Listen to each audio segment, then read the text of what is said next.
again, which I appreciate, right? And so, thinking about those pros and cons, as we always have to do when we think about pharmacological. For Bo, it wasn't successful. He didn't need. It's not that he didn't need it, but the side effects outweighed the benefits for him. We also see alternative therapies such as chiropractic care, special diets, gluten-free, casein-free, gluten being the protein in bread or in wheat, casein being the protein in milk. So you may have parents discuss that with you. We also see equine therapy used. I had a set of twins that would go up to Coffee Creek and ride. And again, I don't know the science behind it. I'm not saying that, yes, this is the cure. There is no cure for this. But what I did know is that every time those twins, who were 4 and 5 at the time, got off that horse, their verbal communication increased twofold. We would go to Target afterwards, and they were pointing to things in the aisle and labeling them. That did not happen before. I don't know. His family could afford it. It's certainly not going to hurt anything riding on a horse with proper safety gear. So why not? There have been some controversial therapies with autism, such as chelation, things like that parents might talk to you about. I don't know a lot about chelation, but that might be something you want to read more about. I'm hearing less about it. It has something to do with decreasing the metals in your body. It sounds really dangerous. None of my kids that I worked with did chelation therapy, so that's why I don't know a lot about it. As far as, again, behavioral interventions, we're going to go into a lot of detail on applied behavioral analysis. That's kind of the creme de la creme, if you will, of behavioral therapies for this population. But there's also Teach. Teach is commonly used in school. Basically, you have a set of folders or a set of boxes on one side of the child, and you have an empty rack on the other. And you have the child pull down a task, which is in the envelope or in the box, complete the task with various amount of assistance, and then put it back. And you do that until the end, and then they get a break and you work up to more complex task-oriented things. PECS Communications is a picture exchange system. So kids may come in with a binder. I am sure at this point there's an app for it, which is kind of exciting, and they can point to the picture to make a request or to tell you how they feel. Again, there are more technological savvy interventions as well, such as iPads and things like that. That can be assistive technology and improve communication that way as well. Social stories are just that. They're stories about social situations that you read over and over and you practice with the kid in kind of contrived situations and then in non-contrived situations to, again, improve their social capacities. ABA uses kind of scientific principles of learning and motivation to effectively teach skills. And so it improves everything from behavior and communication to actual play. It uses positive reinforcement. When ABA kind of first came on the scene in the late 70s, early 80s, it had also negative reinforcement.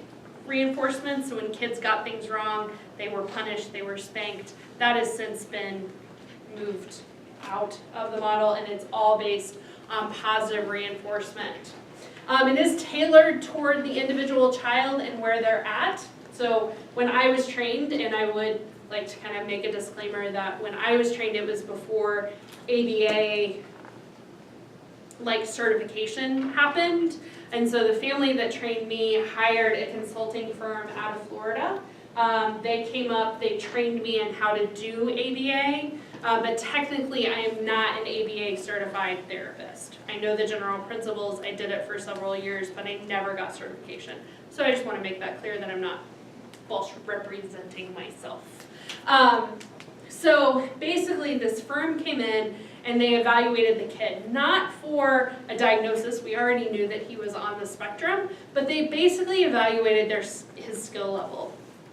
And so they had a book called The Ables, which is basically anything that you want a kid to kind of master. So it starts with everything from repetition all the way up to math. It's very, very specific. So you have these different tasks that you ask the kid to do, and then wherever their accomplishment stops, whatever they can't do, a step down from that is where you begin the treatment. Does that make sense? So the first thing that you want to do is and it's all based on discrete trials. So you basically kind of create this program where you're teaching very, very discrete, independent things and then putting them together into more concrete abilities. So the first thing that you need to teach kids with autism is how to repeat, right? And repeat on command. A lot of them have echolalia, but again, it's not meaningful, right? So we're going to make that meaningful. And so I need to teach the child, when I say do this, that I'm expecting them to do this, right? So I may give an over-the-hand prompt. May I borrow you? Awesome. Okay, you can stand right there. We'll just move your computer over to the side. What is your name? Ron. Hi. So, Ron is going to be my child with autism. Right now, I am trying to teach Ron to clap. So, Ron, I'm going to ask you to do something, and I'm going to ask you not to do it. Okay? So I'm going to say, Ron, do this. Uh-oh. Ron didn't do it. Okay? In old ABA, I would get to hit Ron, but they changed it. Just kidding. So, I'm going to give him the prompt again, because a non-response is totally not okay in ABA, right? So I'm going to say, Ron, do this. Can I touch you? Awesome. I'm going to take his hands, and I'm going to make him clap. And then I'm going to say, Ron, great job. And I'm going to give Ron a primary reinforcer, right? Because he did what I asked, and I want to reinforce that immediately, all right? Eventually what we want to do is we want to get rid of that primary reinforcer, right? Because we don't want kids to just do things based on food.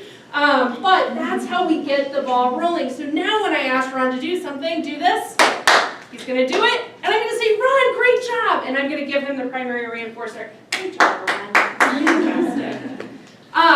That's the basics of ABA. You can teach anything using that.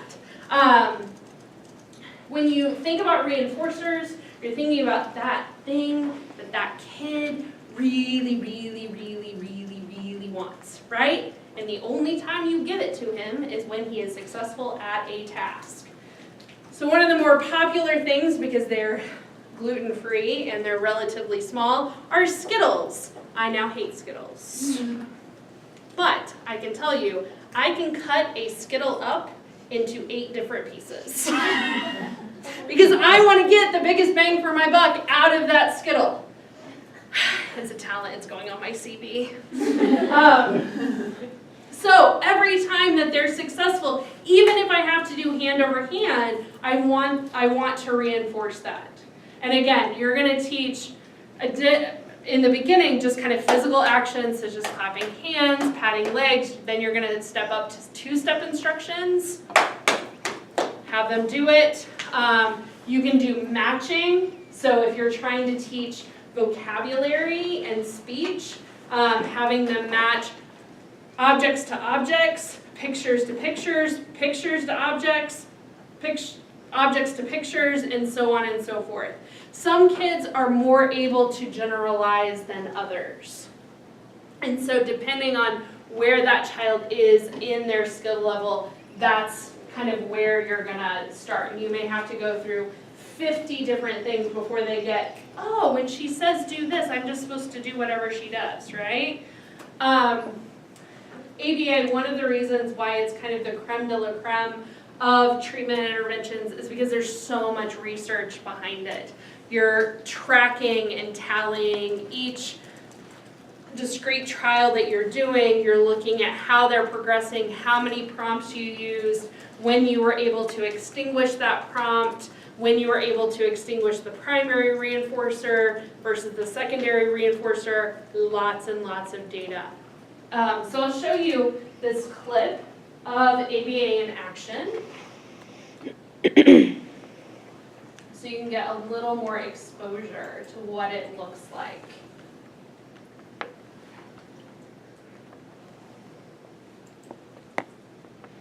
Allergy sufferers, for continuous allergy relief, be wise all.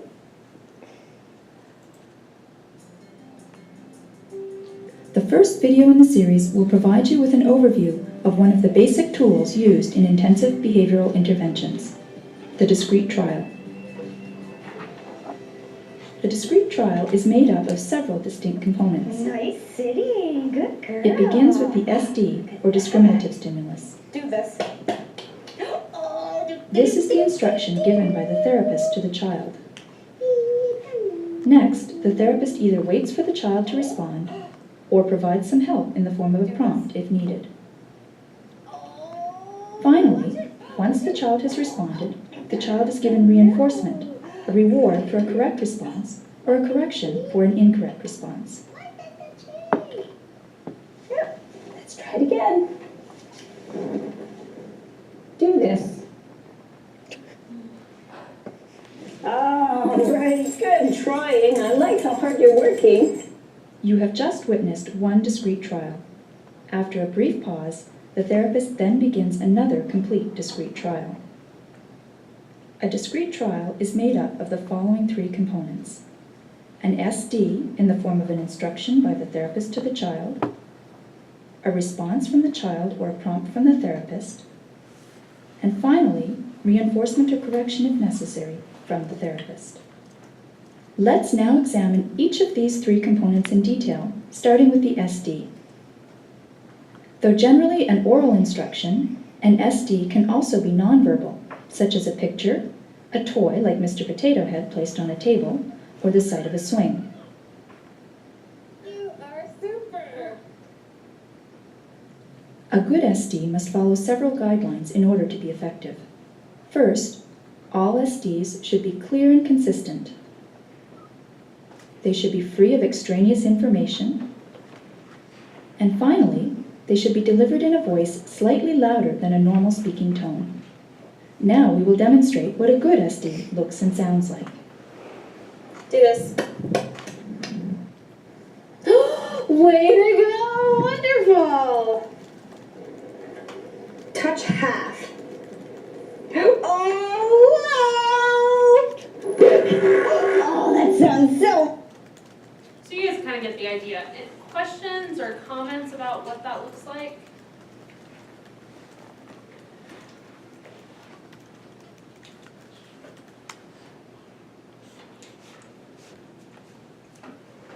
It's not the best video because I feel like she's a little intrusive. But if she has a relationship with the kid and the kid doesn't seem to be pulling away, who am I to judge, right? And so you do that over and over and over again with all of these different skills.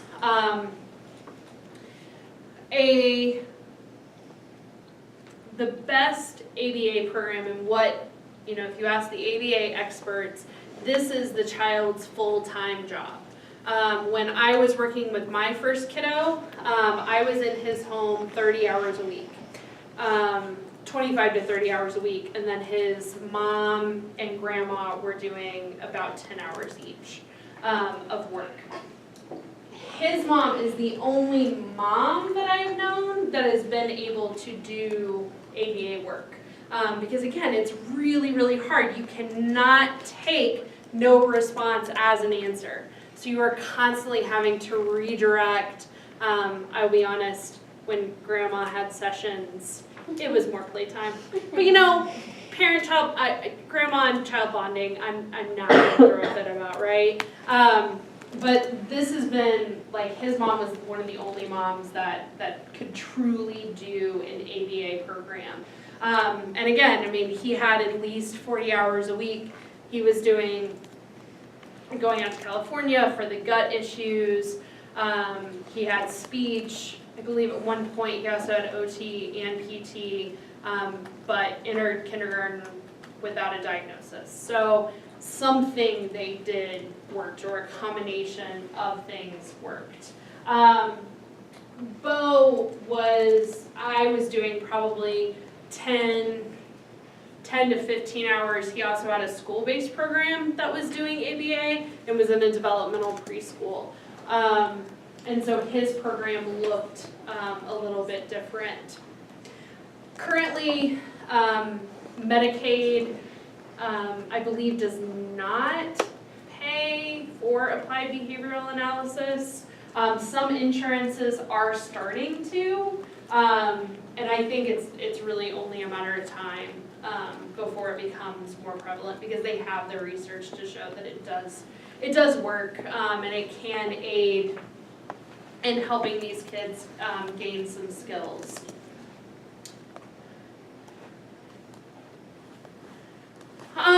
There's also a transition that the family goes through when they get a diagnosis of ASD.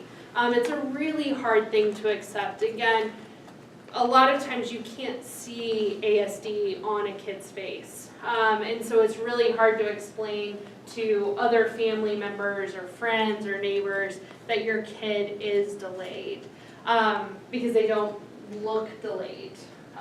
So that's really, really challenging. The divorce rate for kids, for parents who have kids on the spectrum, is, I think, 55 to 60%, so it's pretty high. They, have trouble sleeping, and so parents aren't sleeping. There are financial difficulties because the therapies are so expensive. There's social isolation often, because it's hard to go out. It's hard to just get any sitter. When Bo was little, I had him every Friday night so his parents could have a date night. During football season, I had him every home game because they had season tickets. And so they could have a little bit of a life. Again, sometimes specialized dietary needs. There's a difficulty in dividing time if there's a sibling involved. And so if you have a kid on the spectrum and then you have another child, it's really hard to see that younger child surpass in development of that older child, because that younger child may not be on the spectrum, or they may be on the spectrum too. And so you have that to deal with as well. And then feelings of grief. Not just at the time of diagnosis, but at those times of developmental milestones. So I'll never forget, I was working at Bo's school as an aide, and they had field day, right?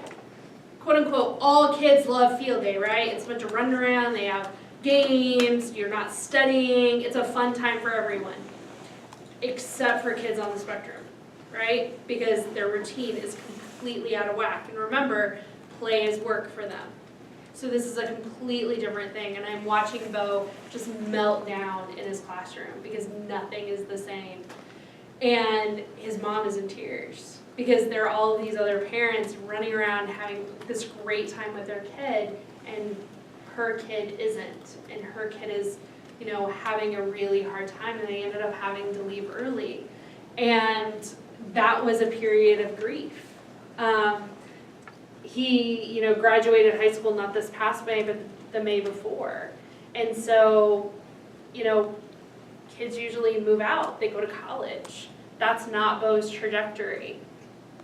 And so grieving that, watching their friends' kids graduate high school and go on to college and have dates and things like that, it's different for Bo. And so it's not just the grief with the diagnosis, it's what all of that means. Now, there are lots of other things that we get to celebrate with Bo that we don't typically celebrate, right?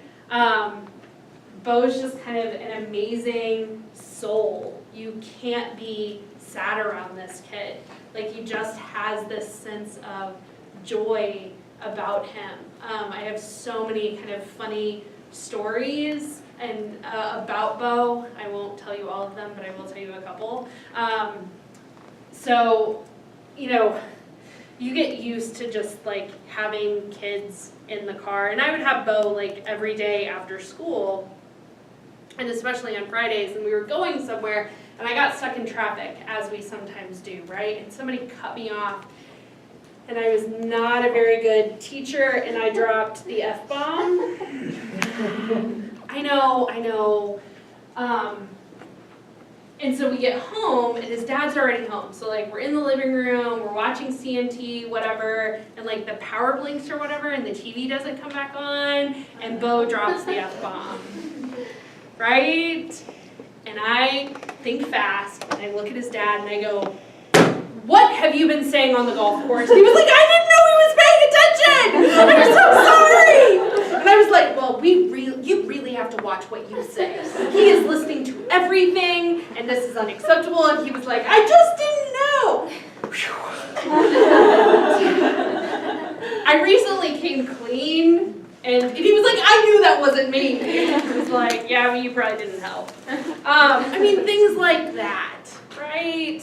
That's a really funny story. I was in the car with Bo the other day, and he gets on my phone, and he's our DJ for wherever we're going. And I see him, and he's going through my emails. I'm like, what is he doing?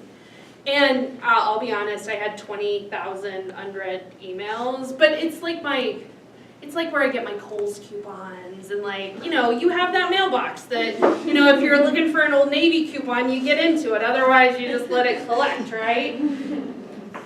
And I was like, "Bo, what are you doing?" And he goes, "Too many blue dots." I was like, "Yeah, sorry." And so, like, he unclicked like 1,000 of them. So, I mean, what other kid is going to do that for you? So, I mean, there are tons of stories like this. But it's important to note that, you know, it's hard for these families. That one of that first family that I worked with, I went to visit them one day. I was going to work with the kid, and the sister opens the door, and she was 2 years older than him, so he was probably 3 at the time, and she was probably 5. And I was like, "Sweetie, like, what's wrong? You just look really sad." She's like, "Amy, I just want a brother. Like, he doesn't play with me, he doesn't interact with me. Like, people come over here all the time and play with him. Nobody comes over and plays with me. Like, I just want a normal brother." And I'm like, "Oh, baby, we're working on it. Fast forward 2 years. Come to the house to work with the kid. She opens the door. And I'm like, "What's wrong?" She's pissed. And I'm like, "What's going on?" She's like, "He is into all of my stuff. I can't do anything. He ruined my homework the other day." And I chuckled, and she was like, "It's not funny. I don't know why you're laughing." And I was like, "Well, you remember 2 years ago when you asked me for a little brother, this is what this is." She was like, "I didn't ask for this." Right?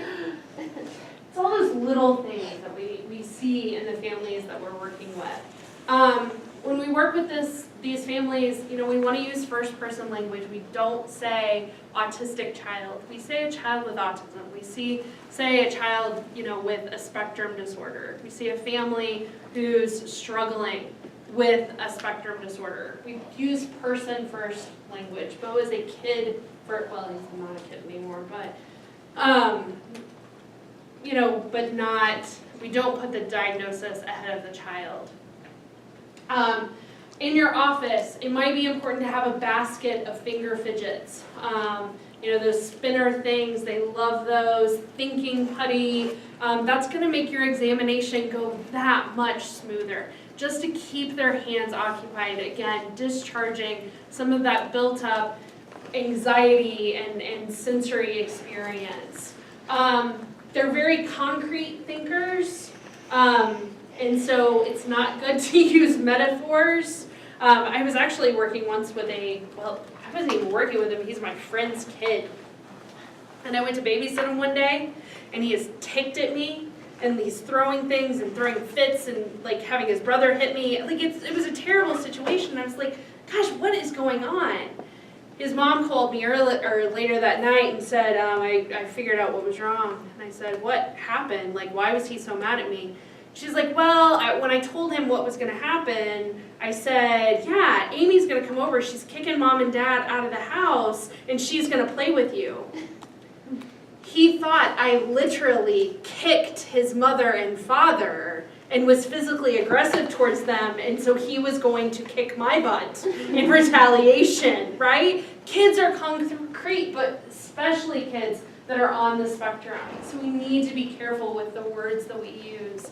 And most of all, for all of our patients, we need to have patience and be kind. This is not an easy thing to live with. I worked with a family when I ended up in community mental health that had just received a diagnosis. Our first 6 months was not me working with the kid, it was just helping that mom wrap her head around what this was going to look like and what this meant for her family. Again, some Oklahoma resources. If they're under the age of 3, probably your best bet is Sooner Start. Sooner Start is our early intervention program. The website is on there. They will do the screening, they'll do the more intense evaluation, as well as provide things like OT, PT, speech therapy, things like that. However, those services end at the age of 3 and they transition into the school system, which is the Oklahoma Department of Ed. There's sometimes a disconnect between Sooner Start and the Department of Ed getting them there, and so sometimes that's a little tricky thing to navigate that you may need to help parents through. There's also the Oklahoma Autism Center and the Tulsa Center for Autism. They have lots of great resources for families. They do seminars for parents. I know at one point they brought in Temple Grandin, who redesigned the cow chutes for slaughter. That's a really terrible image, but she's had a lot of success with it. She was diagnosed on the autism spectrum and speaks about it. I think she has an HBO movie and documentary if you're interested in her story. But they do a lot of really great things for families. There are also a couple parent support groups that are listed on those websites as well. More national resources, Autism Speaks and the National Dissemination Center for Children with Disabilities, and of course the CDC. CDC is a great place to get fact sheets, and they stay pretty up to date. And so those are great things to just kind of have as one-sheeters out in your waiting room. I've listed my email address on here. Feel free to reach out with any questions. Again, thank you so much for having me and letting me share stories about Bo, and I hope that you learned a little bit about autism spectrum disorders. Thanks.